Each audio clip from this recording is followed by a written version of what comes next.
The New Jersey native was just nominated for a Golden Globe for his song Not Running Anymore. It's featured in the new movie Stand Up Guys with Al Pacino, Christopher Walken, and Alan Arkin. Well, I just caught up with John, fresh off his nomination earlier today, and fresh off his very long night of rocking for the Sandy benefit concert here in New York City. He's our #1 caught on tape. Okay, dare I? Yes, please.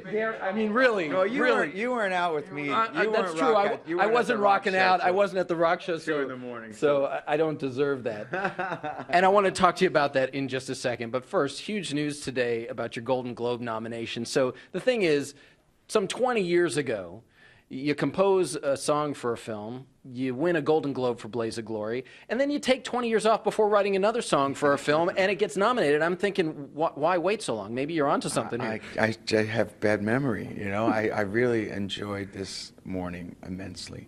I'm very proud of the film, obviously, and love the opportunity to write the song. And Stand Up Guys was just the kind of script that was that compelling to me. I'm really, really humbled by it. Well, yeah, and also because it's for film, because now, you know, this potentially sets you up for some love from Oscar as well, which is always good. Blaze of Glory was nominated for an Oscar, and yesterday you found out that the song for Stand Up Guys is now at least possibly a contender to have an Oscar nomination. Yeah, no, that feels all, like I said, it's wonderful because I had done it once before many, many years ago. And also, you know how hard it is to write for film and then to be celebrated for it is even crazier. So this is a really humbling morning. Really, it's great. I'd like to have more of them. So maybe you don't wait so long, is what I'm thinking. All right, man, come on. What are you doing? I got to sleep sometime. So last night, Yeah. the concert for 12-12-12 and Sandy Relief. Listen, you've done so many benefit concerts throughout your incredible career. This one obviously hits very close to home as a New Jersey guy. But give me a sense of what you were personally feeling looking around and being a part of this, different from any other concert you've ever participated in, I imagine. Yeah, you know, when many of the same artists came together for what was the 9/11 concert, and my recollection of that night was that was the emergency services all coming together, fire, police, and all the service providers. So that was a more somber night, even though we were rocking. Last night felt more like a barn raising. You know, this was a kind of a night where we said, okay, we all came through. This was something that we can fix. Let's all join, you know, hands and do something.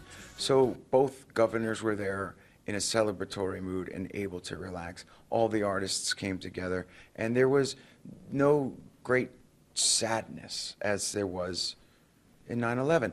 Not that, you know, there's a great reason to be incredibly sad at the loss of life or houses, but this felt a little bit more like, we're going to fix this. We're all going to be better for it. We're going to meet our neighbors. We're going to create communities again.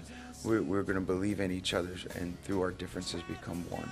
And you witnessed it politically, you witnessed it socially, and then you witnessed it in a celebration last night. Give me a sense of what it was like backstage.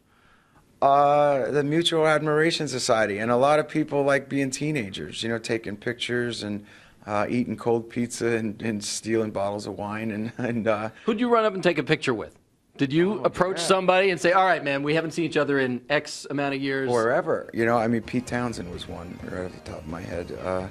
You know, I told him it was an honor to meet him. Like I was a little kid, it's an honor to meet you, sir. Nice.